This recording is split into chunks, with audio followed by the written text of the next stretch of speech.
28절에서 30절입니다. 요한복음 7장 28절에서 30절의 말씀, 세 절의 말씀인데요. 한 목소리로 같이 읽겠습니다. 함께 읽을게요. 시작. 예수께서 성전에서 가르치시며 외쳐 이르시되 너희가 나를 알고 내가 어디서 온 것도 알거니와 내가 스스로 온 것이 아니니라. 나를 보내신 이는 참되시니 너희는 그를 알지 못하나 나는 아노니 이는 내가 그에게서 났고 그가 나를 보내셨음이라 하시니 그들이 예수를 잡고자 하나 손을 대는 자가 없으니 이는 그의 때가 아직 이르지 아니하였음이로라. 아멘. 자리에 앉으십니다. 미시오데이라는 제목으로 말씀 나누겠습니다. 제가 질문 하나 드릴게요. 우리는 선교하는 교회입니까? 선교적인 교회입니까? 우리는 선교하는 교회입니까? 선교적인 교회입니까?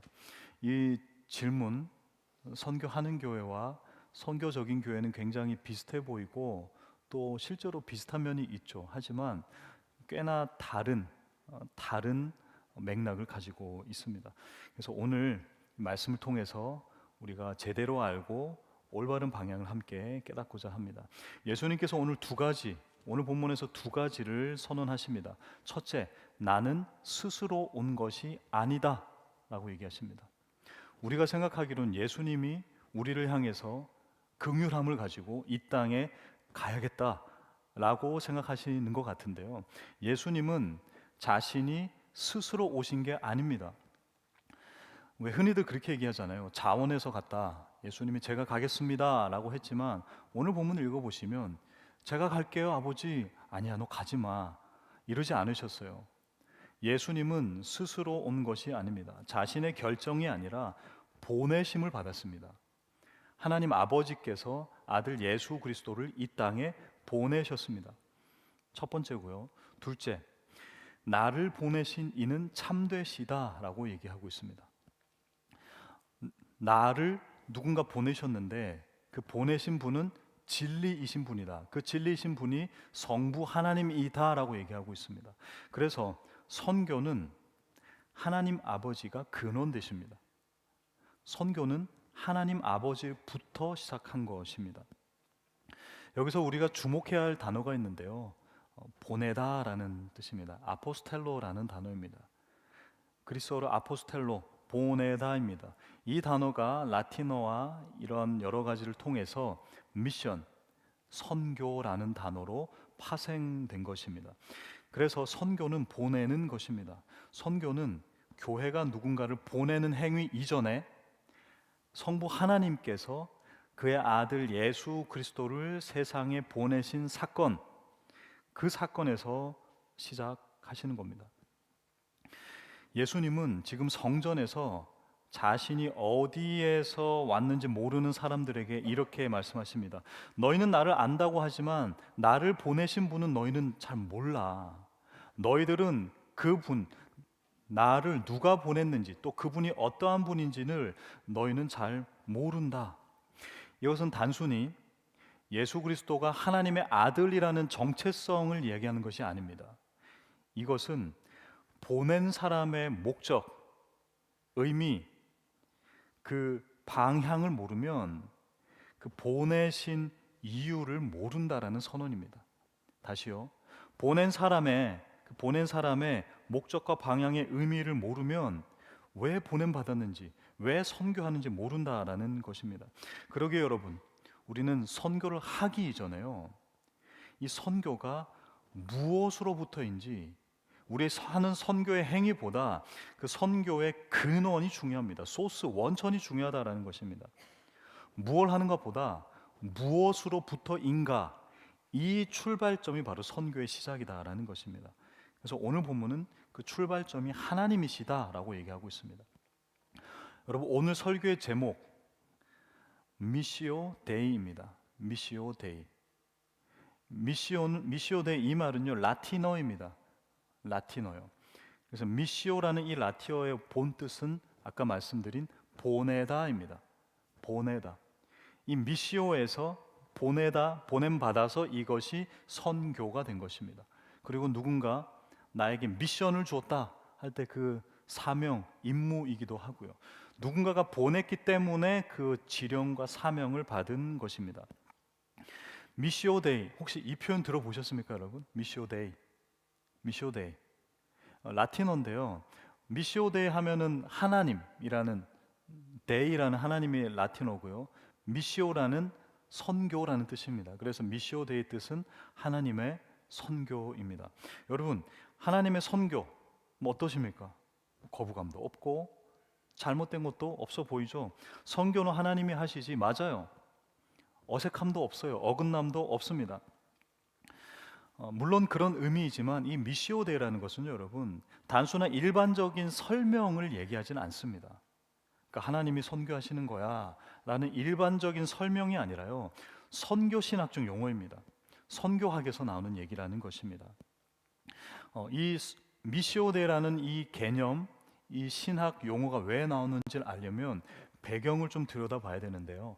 지금으로부터 한 80년 전으로 한번 되돌아가 볼게요. 지금부터 80년 전은 몇 년도죠? 다들 아까 일부 예배 때도 다들 눈이 이렇게 올라가시더라고요. 80을 2026에서 80을 빼야 되니까, 그죠? 대략 1940년에서 1950년 이 즈음으로 생각하시면 될 것 같습니다. 1940년과 50년 이 즈음에 어떤 일이 벌어졌습니까? 세계 2차 대전이 있었습니다. 세계 2차 대전의 그 전범은 누구죠? 전범국? 네, 독일이죠. 독일이 주도하였습니다. 그리고 함께 주도한 사람이 있죠. 그 독일이 패망하게 되죠. 네, 패전국이 됩니다. 근데 여러분, 아이러니하게도요, 이 독일이라는 나라는 신학적으로 굉장히 잔뼈가 굵은 나라이지요. 뭐 예를 들어서 칼바르트라는 걸출한 신학자가 있기도 하고요. 또 종교개혁, 네, 종교개혁 누구예요? 네, 루터도 독일입니다. 이 독일에 지금도 신학교가 굉장히 많이 있습니다. 그래서 이때 당시에 독일이 선교사를 보내는 핵심 국가였습니다. 굉장히 아이러니하죠.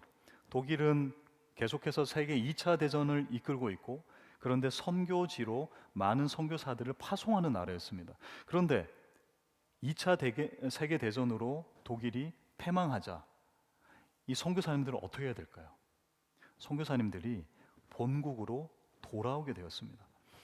세계 최대의 거의 국시익한 선교의 흐름을 가지고 있었던 그러한 독일이 패망하자 선교사님도 다시금 선교지에서 철수할 수밖에 없었다는 거예요.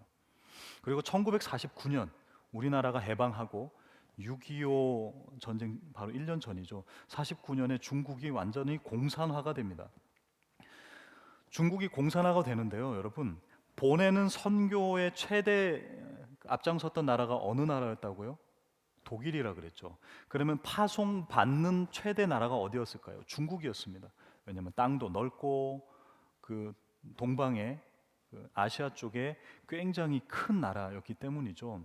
그래서 그쪽에 많은 선교사들이 파송되었는데 중국이 공산화가 되면서 많은 선교사님들을 다 추방시켜 버리죠. 그래서 사실상 선교 고객을 잃어버린 것입니다. 선교사님도 추방당했고 독일 선교사님들도 철수했고 또 최대 선교지인 중국도 다 쫓아내보낸 거예요. 이때 당시만 해도 선교는요, 교회가 주체였습니다. 뭐 당연히 교회가 주체가 돼야죠. 그런데 무슨 말이냐면 이때 당시의 선교의 패러다임은 이거예요. 선교사를 한 명 선정하고 그 사람을 교회가 파송하는 것. 그래서 그 속에서 선교의 상황을 듣고 보고하고 또 여러 가지 조치를 취하는 것. 이게 선교였습니다. 물론 지금이랑 거의 비슷하죠. 그리고 우리가 생각하는 그 선교와 뭐 별반 다를 것은 없어요. 그런데 그게 선교였다라고 한다면, 자, 지금 보세요. 선교가 막혔어요. 선교사를 파송할 수도 없고 모두가 다 귀환하고 본국으로 귀국했습니다. 이때 본질적인 질문을 던질 수밖에 없었다는 것입니다. 과연 선교란 무엇인가? 선교의 주체는 누구인가? 선교는 하나님이 하시는 것인가? 교회가 하시는 것인가? 이 질문 앞에 서게 되었다라는 것입니다. 왜요? 원래 교회가 주체하고 주관하여서 선교사를 보내고 했던 그 모든 선교 사역들이 중단되었기 때문입니다. 이 배경 속에서 등장하여서 답변하는 것이 바로 미시오 데이입니다. 하나님의 선교라는 것입니다. 핵심 명제는 이것입니다. 선교란 근본적으로 교회의 행위가 아니라 하나님의 성품이다. 뭐라고요? 하나님의 성품이다. 선교는 하나님의 성품이다라고 땅땅땅 이렇게 선언하고 외치는 것입니다. 하나님은 선교하시는 하나님이에요. 성부 하나님께서 성자 예수님을 보내셨고요. 성자는 성령을 보내시죠. 그리고 그 삼위일체 하나님께서 지금도 이 세상을 향해서 자신의 성품을 마음껏 드러내는 것, 그것이 바로 선교입니다. 그 선교를 멈추지 않고 계세요. 요한복음 17장 24절인데요. 한 목소리로 읽겠습니다. 시작. 아버지여,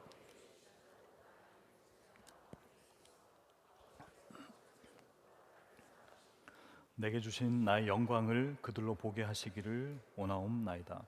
우리가 무언가를 하기 전에, 우리가 믿음이 생기기 이전에, 또 심지어 우리가 태어나기 이전에, 심지어는 저기서 읽으시는 것처럼 창세전, 이 세상을 지으시기 전부터 아버지는 아들을 사랑하셨습니다. 성부 하나님께서 성자 예수 그리스도를 사랑하셨어요. 그 사랑이 충만했어요. 하나님은 사랑을 주기 위해서 혹은 받기 위해서 피조물이 필요하지 않으셨어요. 삼위일체 하나님 안에서 그 사랑은 완전한 사랑이었고요. 그 삼위일체 세 위격 성부 성자 성령이 있으시지만 한 분 하나님이신, 우리가 머리로는 이해할 수 없지만 이 놀라운 공동체이자 진짜 존재이신 하나님은 완벽한 사랑 공동체였습니다. 여러분 질문 드릴게요. 만일 하나님이 삼위일체가 아니라 홀로 계신, 홀로 존재하는 하나님이면 어떤 문제가 생길까요? 하나님이 한 분이 아니에요. 한 분이에요. 삼위가 아니라 하나님이 한 분이면 어떤 문제가 생길까요? 지금 미국의 동부 쪽, 보스턴 쪽에 가면 교회가 많거든요. 근데 다 방문하는 교회가 다 유니테리안 교회입니다. 뭐냐면 단일 신론 교회입니다. 하나님은 성부, 성자 하나님도 아니고 성령 하나님도 아니야. 하나님 한 분만 있어. 이런 교회가 굉장히 많습니다. 보스턴에 웬만한 그런 멋진 건물을 있는 교회들은 다 그런 교회예요. 그 교회의 문제가 뭘까요? 성자 예수님이 하나님이 아닌 것이죠. 그러면 이 땅에 오셔서 구원하신 그 행위도 그저 인간의 어떠한 한 선인의 죽음일 뿐인 것입니다. 일단 그런 문제가 발생하지만 삼위일체 하나님을 통해 하나님으로 생각해 보자고요. 하나님이 한 분이 계시면 어떤 일 발생하는가? 외로워요. 그 외로움으로 인해서 그 하나님이 그 외로움이라는 빈 공간을 채우기 위해서 피조물을 만드십니다. 그리고 그 피조물을 사랑하기 위해서 모든 세계를 창조하시는 거예요. 하나님이 빈 공간이 있고 뭔가 허기짐이 있고 하나님이 뭔가 결핍이 있다? 이거는 완벽한 하나님이 아닌 것이죠. 하나님은 어딘가 구멍이 있는 하나님. 하나님은 100%여야 되지 99%도 하나님이 될 수가 없는 것입니다. 그래서 하나님은 혼자 계신 분이 아니에요. 삼위일체로 서로 사랑하십니다. 한 분 계시면 결핍이 생겼기 때문에 진짜 완전한 사랑을 하실 수가 없는 거예요. 자신의 결핍을 채우기 위해서 세상을 창조하십니다. 우리를 만드셨어요. 그러면 진짜 하나님이 아닌 것입니다. 그러기에 여러분, 삼위일체 하나님은 단 한 번도 외로운 적이 없으셨어요. 창세전에 영원 전부터 아무것도 없었던 그때도 함께 사랑하셨습니다. 사랑의 기본 전제가 있죠. 사랑은 관계입니다. 여러분, 내가 나를 너무 사랑하는 것, 물론 나를 사랑하는 것 좋지만 그것은 관계적인 것이 아니죠. 사랑은 관계를 전제합니다. 그러기에 삼위일체 하나님이어야 진짜 사랑의 개념이 존재했다라는 것입니다. 그래서 변증자 C.S. 루이스는 이렇게 얘기합니다. 이 생동감 넘치고 충만한 이 사랑을 The Great Dance, 위대한 춤이라고 얘기합니다. 삼위일체 하나님이 덩실덩실 춤을 추시는 거죠. 이렇게 추진 않으셨을 것 같아요. 춤을 추시고 그 사랑이 넘쳐 흘러서 그것이 흘러서 그 사랑으로 창조를 하셨고 그 사랑으로 우리를 구원하셨다라는 것입니다. 이해되시죠? 여러분, 사랑하는 사람과 가장 그 사랑의 그 결과로서의 행위 중에 절대 속일 수 없는 행위가 바로 춤입니다, 여러분. 여러분, 춤 왜 추십니까? 내가 사랑하는 아내와 사랑하는 남편과 혹은 내 사랑하는 부모님 혹은 내 사랑하는 동역자와 춤을 출 때 기분 나빠서 춤을 추십니까? 난 너를 정말 싫어. 난 네가 정말 미워. 나랑 한번 댄스 배틀 한번 하자. 뭐 이러십니까? 아니죠. 춤은 사랑이 충만해서 흘러나오는 행위입니다. 그 삼위 하나님께서 댄스를 하시는 거예요. 사랑해서요. 서로가 사랑해서 댄스하고 그 사랑이 흘러나와서 우리를 사랑하는 것입니다. 삼위일체 하나님이 춤추십니다. 오버플로잉, 사랑이 넘쳐요. 그래서 우리를 만드셨고 그래서 우리를 구원하셨습니다. 그러기에 여러분, 세상에서 구원의 그리고 선교의 주체는요, 교회가 아닙니다. 바로 삼위일체 하나님이십니다. 단일신론 혼자 계시는 하나님이 아니라 삼위일체 하나님이시다라는 거예요. 교회는 그 사랑의 결과이자 도구이자 선교의 공동체입니다. 선교의 주체는 하나님이심을, 삼위일체 하나님이시고 그 사랑이심을 기억하시는 저 여러분 다 되시기를 주님의 이름으로 축원드립니다. 하나님이 선교의 주체라면요, 우리는 그분의 형상, the image of God, 이마고 데이, 하나님의 형상을 닮아 창조되었어요. 그리고 그분을 닮아가는 것입니다. 이때 우리가 함께 생각해야 될 이 선교의 세 가지 원리가 있습니다. 그래, 하나님 삼위일체 하나님의 사랑, 그 하나님의 형상을 닮아 우리가 선교한다면 이 세 가지 원리를 기억해야 합니다. 따라하시죠. 특수에서 보편으로.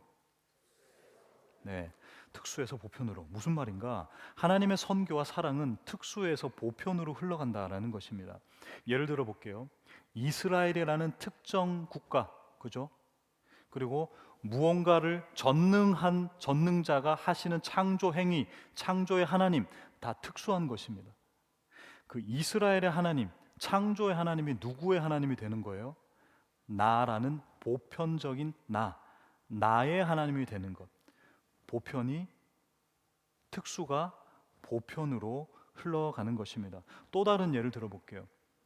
특별한 한 명이 아니라 모두, 보편된 모두입니다. 특별한 아브라함을 선택하신 것 같지만 그 아브라함을 통해서 모든 민족이 이루어지게 되는 것입니다. 특정한 땅, 그 팔레스타인 땅이 아니라요, 우리가 밟고 있는 그 모든 땅, 모든 민족과 땅 끝까지 특수해서 보편으로 하나님의 선교는 흘러간다라는 것입니다. 이 부분에 대해서 구약에서 잘 보여주는 한 예가 있죠. 바로 예루살렘 중앙 성소 사상입니다. 구약에서 제사는 어디서 드려야만 했습니까? 지역적으로요. 예루살렘 성전에서만 드려야 했습니다. 그죠? 근데 예수 그리스도께서 이 땅에 오시고 죽으시고 부활하심으로 우리 각 사람을 한 분 한 분을 성전 삼으셨어요. 그래서 우리 안에서 주님께서 예배받기를 원하시는 겁니다. 특수한 그곳에서 나라는 보편으로 흘러온다라는 것입니다. 그래서 단기 선교도 사실 특수한 거예요. 그 특수에서 단기 선교지라는 그 선교지에서 나의 일상의 장소, 이것이 바로 선교의 특수에서 보편으로 원리라는 것입니다. 자, 두 번째인데요. 한번 제가 보여드릴게요. 여기 물이 한 3분의 1 정도 있습니다. 이것을 여러분 뒤집으면 어떻게 될까요? 뒤집으면 어떻게 돼요? 네, 아직 마개를 안 열었네요. 마개를 열지 않은 상태에서 뒤집으면 어떻게 돼요? 쏟아지죠. 쏟아집니다. 그죠? 이거를 여러분 이렇게 뒤로 가 있는데도 안 쏟아지게 하는 방법이 있을까요? 어떻게 하면 될까요? 네, 제가 한번 보여드릴게요. 잘 보세요. 제가 뭐 마술사는 아닌데, 네, 막 지금 하고 계시는데 보세요. 이렇게 하면 됩니다. 이렇게 안 쏟아지죠? 신기하지 않아요? 안 신기한가요? 저만 힘든가요? 네, 왜 안 쏟아질까요? 네, 원심력만 작용하나요? 원심력이 작용하면 저한테 쏟아져야죠. 제가 원심이 있는데, 원심 바깥이죠. 바깥으로 휘날려야죠. 구심만 있다면 저한테 쏟아지겠죠. 이 원심과 구심이 정확하게 힘이 딱 이루어져야지, 원심도 있고 구심도 있어야지 그 방향으로 나아가는 것입니다. 원심과 구심의 원리입니다. 교회는, 또 선교는 원심과 구심이 있어요. 교회가 원심과 구심 있다라는 거예요. 같은 힘이 있다라는 겁니다. 자, 그럼 질문: 교회는 흩어지는 곳입니까? 모이는 곳입니까? 교회는 흩어지는 곳입니까? 모이는 곳입니까? 네, 교회가 구심점이 되고요, 성도가 원심력을 가져야겠죠. 다시요, 교회가 구심력으로 가지고 모이고요, 또 성도가 원심력을 발휘해서 흩어져야 하는 것입니다. 예배로 모이고 삶으로 흩어지는 것입니다. 이 구심과 원심의 원리, 하나님 앞에 예배로 모여야 흩어져서 살아갈 힘이 생기는 것입니다. 흩어지지 않고 모이기만 하면요, 썩게 돼요. 부패하게 되는 것입니다. 그래서 구심과 원심이 잘 작동될 때 교회도 성도도 건강하게 흘러갈 수가 있는 것입니다. 이 특수와 보편, 원심과 구심이라는 원리가 한 자리에서 만나서 한 정체성을 만들어냅니다. 그 정체성은 바로 디아스포라 정체성입니다. 바로 흩어진 자들이죠. 히브리서 기자는 아브라함, 이삭, 야곱에 대해서 이렇게 설명하고 있습니다. 히브리서 11장 13절 14절인데요. 이 사람들은 다 믿음을 따라 죽었으며 약속을 받지 못하였으되 그것들을 멀리서 보고 환영하며 또 땅에서는 외국인과 나그네임을 증언하였으니. 함께 읽을게요. 그들이 이같이 말하는 것은 자기들이 본향 찾는 자임을 나타내미니라. 아멘. 그들은 이 땅이 자신의 소유가 아님을 깨닫고 순례자로 살아갑니다. 여행자로 살아가요. 그리고 더 나은 본향을 소망하며 살아가는 것입니다. 그렇다고 해서 이 땅이 대충 살아가지 뭐라고 살아가지 않아요. 이 땅 가운데 완벽하게 뿌리 내려서 살아갑니다. 그 말은 무엇인가? 주님께서 순례자로 우리를 보내셨다는 것입니다. 여러분, 이 빅토리아에 왜 살고 계십니까? 또 어떠한 이유로 살고 계십니까? 그 어떠한 이유든 간에 주님께서 여러분 한 분 한 분을 빅토리아, 이곳으로, 디아스포라로, 순례자로 보내셨다라는 것입니다. 우리가 흩뿌려져서 온 게 아니에요, 여러분. 주님이 우리를 지명하셨고 선택하셔서 보내셨다라는 것입니다. 그 디아스포라 정체성을 기억하시는 저 여러분 다 되시기를 주님의 이름으로 축원드립니다. 우리는 그런 사람들이에요. 이 여러 원리와 진짜 선교의 정의와 이것 가지고 마지막에 한번 적용해 보려고 합니다. 다시 한번 더 질문 드려야 될 것 같아요. 또 솔직한 질문입니다. 우리 은혜 장로교회는 선교하는 교회입니까? 선교적 교회입니까? 우리 은혜 장로교회는 선교하는 교회입니까? 선교적인 교회입니까? 차이가 무엇일까요? 선교하는 교회는요, 쉽게 생각해서 이렇게 생각하면 될 것 같아요. 우리가 2차 세계대전 이전에 했던 그 선교 방식이다라고 생각하시면 돼요. 선교사를 파송하고 선교를 후원하고 기도로 돕고, 물론 필요합니다. 귀한 일입니다. 그런데 이 선교하는 교회에서 선교는요, 많은 사역들 중에 하나입니다. 물론 또 그 사역이 나쁘다는 게 아니에요. 뭐 찬양, 예배, 또 재정, 또 다음 세대, 많은 사역들이 있잖아요. 그 사역 중에 하나가 바로 선교라는 것입니다. 선교하는 교회가 잘못됐다는 게 아니에요. 선교하는 교회에서 선교의 위치는 그렇다라는 것입니다. 하지만 선교적인 교회는요, 교회의 존재 자체가 선교라는 것입니다. 선교 사역 중에 하나가 아니에요. 하나의 팀이 하는 것이 아닙니다. 교회의 존재의 본질이다라는 것입니다. 선교팀이 선교를 감당하는 게 아니고요, 교회 전체가 각자의 위치에서 선교적인 삶과 선교적 임무, 미션을 감당하는 것입니다. 그래서 선교적 교회는요, 다른 말로 존재론적 선교입니다.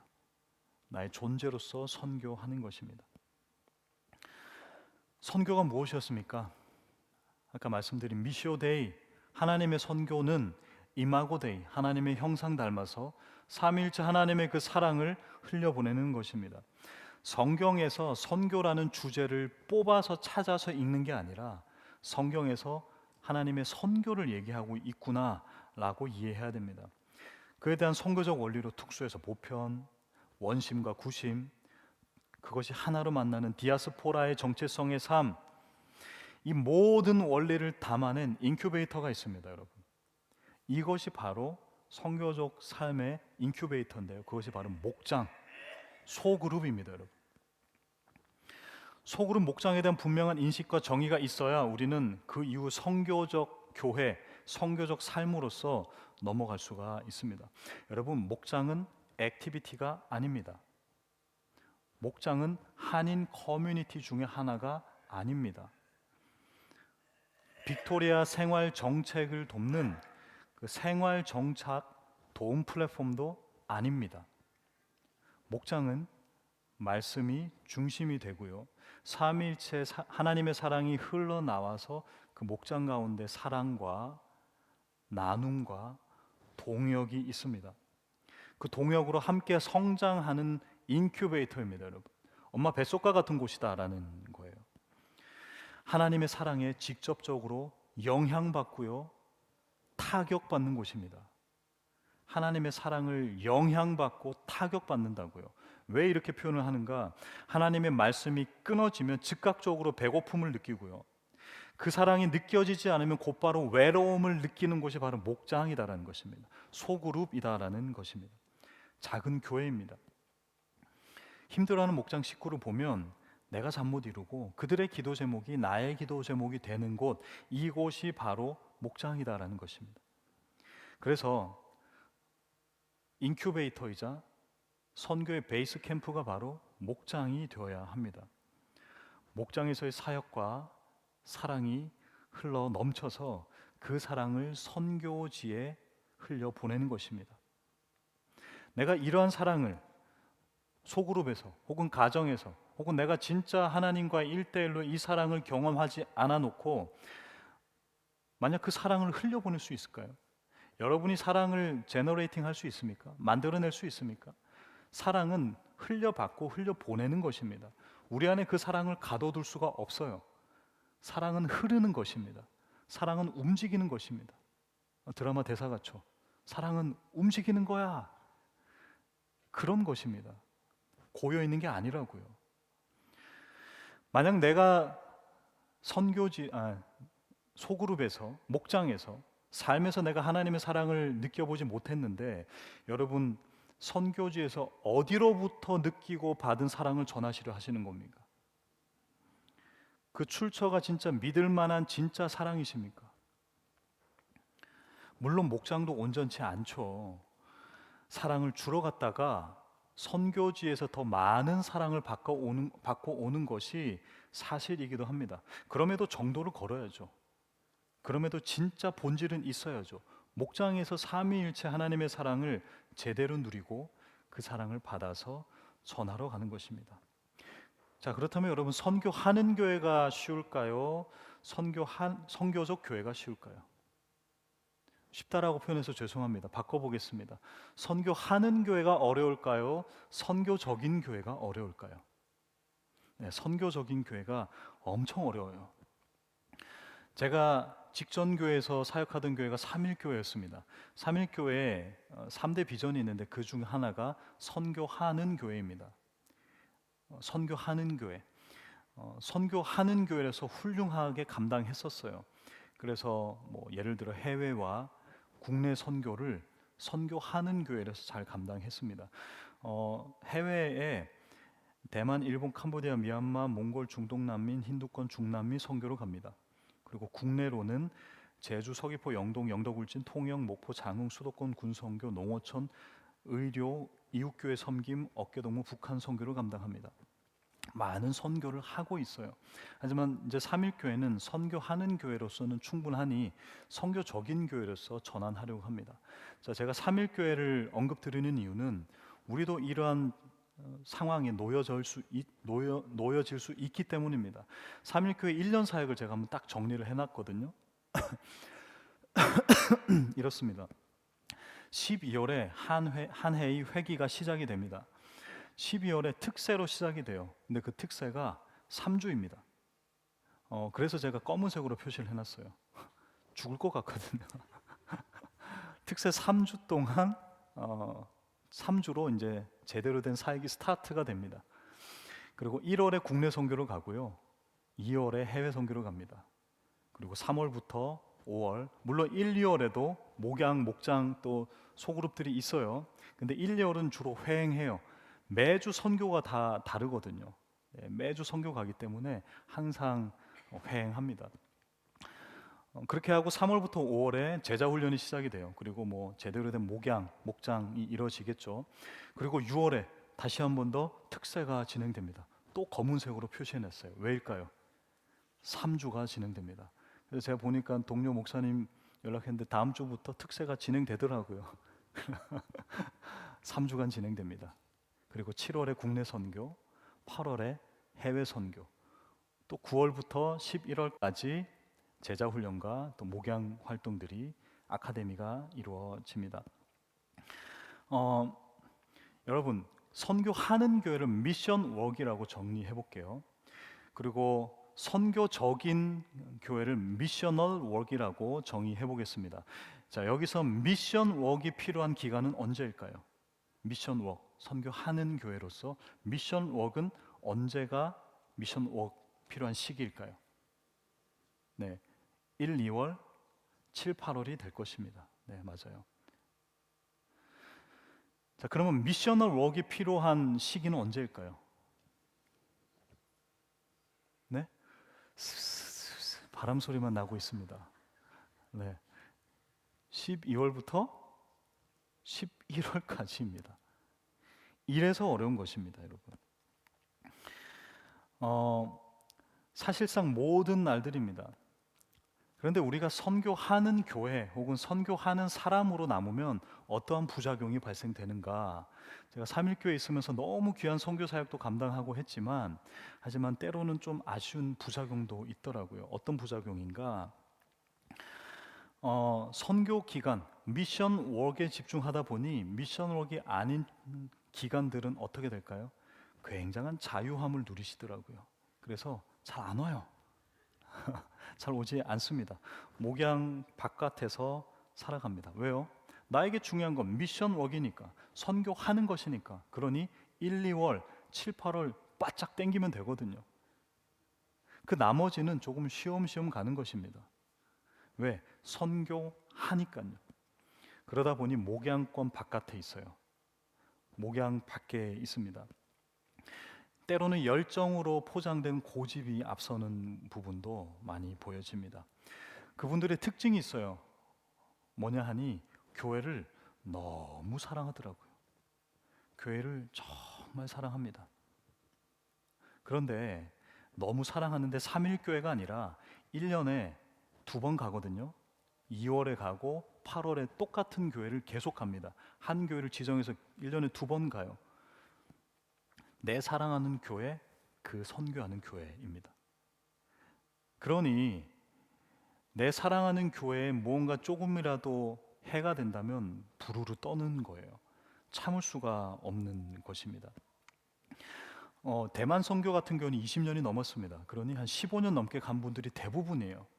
제가 그분들을 폄하하려는 게 아니라 그분들 중에 이 선교하는 교회에 몰두하다 보니 그러다 보니 내 사랑하는 교회가 본 교회가 아니라 그 교회가 되어버린 것이죠. 그런 안타까운 일이 벌어질 때가 있는 겁니다. 그래서 내 사랑하는 성도들이 상처받으면 안 되니 선교팀에게 모진 말을 하거나 때로는 좀 거친 말을 하거나 때로는 짜증 섞인 말들을 하는 거예요. 왜요? 내가 이 사람들은 나의 사랑의 대상이 아닌 거죠. 그런 일들이 발생하게 되더라는 것입니다. 또 하나, 여러분, 선교하고 선교팀이 뭐 하루나 이틀 정도 관광하는 것 어떻게 생각하십니까? 해도 될까요? 안 될까요? 뭐 저마다의 생각들이 있겠죠. 때로는 우리가 놀러 왔어요. 우리 선교해야지. 라고 하면서 완벽하게 쏟아붓는 분들이 계십니다. 근데 여러분 잘 생각해 보십시오. 그 선교지에 선교사님들이 뭐 10년 혹은 15년 정도 그 사역을 하셔요. 그런데 그 사역을 하시다가 예를 들어 열매죠. 그 로컬의 제자들이라든가 이런 사람들이 많던가요? 사실 몇 되지 않습니다. 10년과 15년을 쏟아부어서 이룬 귀한 열매들이에요. 10년과 15년을 쏟아부어서요. 자, 그런데 우리는 6박 7일 혹은 7박 8일 가죠. 거기서 우리가 얼마나 많은 효율과 얼마나 많은 폭발력을 낼 수 있을까요? 하나님이 생각하시는 진짜 영혼이 바뀌고 뒤집어지는 그런 역사가 있을 수도 있지만 사실상 우리가 가서 할 수 있는 것은 엄청난 사역의 폭발력과 효율을 내는 게 아니에요. 오히려 좀 죄송한 표현이지만 우리가 가면 선교사님들은 더 피곤하실 거예요. 육체적으로는요. 일이 더 생기시는 거죠. 안전도 신경 써야 되죠. 그럼에도 우리가 오는 것을 반기시죠. 왜요? 우리가 오는 그 발걸음 자체가 당신에게 격려가 되시고 큰 기쁨이 되는 겁니다. 그래서 우리는 선교하러 가서 사역도 하지만 가장 먼저 그곳 선교사님에게 기쁨이 되어야 되는 것입니다. 더 힘드리고 나눌 대상이 없을 때 서로 공동체에서 또 나누고 또 교제하면서 그분들이 계속해서 그 현지 로컬에서 이어갈 수 있는 힘을 드리는 게 가장 우선되어야 됩니다. 그래서 그 선교사님들이 알려주시는 사역의 방향에 맞게끔 가야지 그 이상을 넘어서 내가 뭐 이렇게 하리라 하면 결코 안 될 것입니다. 그러다가 때로는 선교가 엎어지거나 진짜 평생 해오셨던 그 선교와 사역들이 좀 한순간에 수포로 끝나는, 수포로 돌아가는 그런 일들이 굉장히 많이 생깁니다. 선교하는 교회는요, 그 기간에만 집중하면 돼요. 하지만 선교적 교회는 그렇지 않죠. 그럼 목사님 선교적 교회 안 할래요. 그냥 선교하는 교회 될래요. 그죠? 그게 솔직한 마음이죠. 현실과 이상이 다를 수는 있지만 그렇다고 해서 그 현실에만 자리 펴고 앉아 계실 수는 없을 거죠. 거기서 누워서 드러눕고 움직이지 않으면 되나요? 안 되잖아요. 우리가 진짜 하나님께서 주신 그 이상, 우리가 바라는 것, 꿈꾸는 그 선교적인 교회라는 것이 현실이 되게 해야죠. 기준을 제시하고 따라가고 어떻게든 발버둥 치는 것입니다. 그거를 바로 그리스도인이라고 얘기하는 거예요. 성경에서는 거듭난 사람이라고 이야기하고 있습니다. 그러니 여러분, 우리가 선교적 교회에서 어려움을 느끼는 것은 바로 기간이고요. 너무나도 큰 챌린지이기 때문에 그런 거예요. 또 우리 무의식 중에 선교적 교회를 선교 사역, 미션 워크 중에 하나의 프로젝트나 전략으로 오해하는 경우가 많아요. 아니에요. 이것은 가치관입니다. 방향입니다. 선교적 교회는요. 우리 은혜 장로교회는 선교하는 교회를 넘어서 선교적 교회로 가야 됩니다. 그 첫걸음이 어디라고요? 그 인큐베이터가 어디라고요? 목장이에요. 소그룹입니다. 또 때로는 가정이고요. 그곳에서 하나님의 형상으로 살아가는 것입니다. 그 하나님의 사랑을 누리고 흘려받고 하는 거예요. 이게 선교 맞나요? 네, 선교입니다. 왜냐하면 삼위일체 하나님께서 가장 먼저 사랑하셨고 또 그 아들을 미시오 보내셨기 때문입니다. 그러게 여러분, 다시 한 번 더 우리가 선교에 대한 생각을 바꿨으면 좋겠어요. 교회가 선교사를 파송하고 선교팀이 가서 선교하는 것 아닙니다. 이에 대해서 크리스토퍼 라이트라는 선교학자는 이렇게 얘기합니다. 보내는 것의 개념을 교회가 소수 선교사를 보내는 것과 긴밀하게 연계하는 것을 꺼리고 교회 전체를 그 선교의 개념에 포함시키는 것이다. 좀 말이 어렵죠. 번역이 어렵죠. 다시 말해서 선교사 보내는 게 단기 선교팀 가는 게 선교가 전부가 아니야라고 얘기하는 거예요. 교회 전체가 보내심 받고 또 그 보내심을 받아서 흩어지고 이게 교회이고 선교라는 것입니다. 그래서 우리도 이 미시오라는 보내신 아포스텔로라는 이 선교의 본질, 하나님이 우리에게 명령하셔서 우리가 보냄받은 자들이고 우리는 어디든 가겠습니다라는 이 고백이 필요하다라는 것입니다. 그것을 목장에서 먼저 하는 것입니다. 그래서 목장 개편할 때 우리가 분가의 개념과 보내심과 또 목장이 새롭게 이렇게 세워지는, 보내심 받는, 이것을 우리가 잘 함께 적용해 보려고 노력하고 있습니다. 그래서 오늘도 예배 이후에 저녁까지 우리 목자님들과 함께 의논하고 함께 나눌 거고요. 우리는 이 목장의 보내심을 받은 사람들입니다. 우리는 이 교회에 보내심을 받은 사람들이고요. 우리는 이 빅토리아에 내가 선택해서 이민 온 게 아닙니다, 여러분. 하나님께서 창세전에 이미 계획하셔서 보내심 받은 사람들입니다. 마치 예수 그리스도께서 보내심 받은 것처럼요. 말씀을 맺겠습니다. 예수님이 아까 읽으셨던 7장에서 나는 스스로 온 것이 아니다, 나를 보내신 이가 있다, 그분은 참되시다 라고 얘기합니다. 정체성을 뛰어넘어 관계를 이야기하고 있습니다. 우리의 정체성도 마찬가지입니다. 우리는 이 빅토리아라는 도시에 직장, 가정에, 목장에, 소그룹에 우연히 있는 게 아니에요. 보내신 분이 계십니다. 하나님이 먼저 보내셨습니다. 그리고 우리는 그분의 성품을 닮아서 그분의 사랑을 계속 흘려 보내는 것입니다. 이게 바로 선교입니다, 여러분. 선교하는 것 얼마든지 감당할 수 있죠. 하지만 선교적인 교회가 되는 것 쉽지 않은 일입니다. 하지만 우리는 이 쉽지 않은 일을 제대로 깨닫고 나아가야 하는 겁니다. 나를 보내신 분이 누군 줄 알고 나는 그 보내심 받아서 그곳에서 하나님의 형상으로 살아가는 것, 이게 바로 선교입니다. 그리고 선교적 교회입니다. 주님께서 우리에게 이 말씀을 하십니다. 우리 이 말씀 읽고 마무리하겠습니다. 요한복음 20장 21절입니다. 아버지께서 나를 보내신 것 같이 나도 너희를 보내노라. 아버지께서 나를 보내신 것 같이 나도 너희를 보내노라. 예수님이 부활하시고 나서 우리에게 하신 말씀이십니다. 보내심 받은 겁니다. 보내심 받아 선교적 존재로 살아가시는, 하나님 사랑 흘려보내시는 저와 여러분 다 되시기를 주님의 이름으로 축원드립니다. 우리 함께 찬양하겠습니다.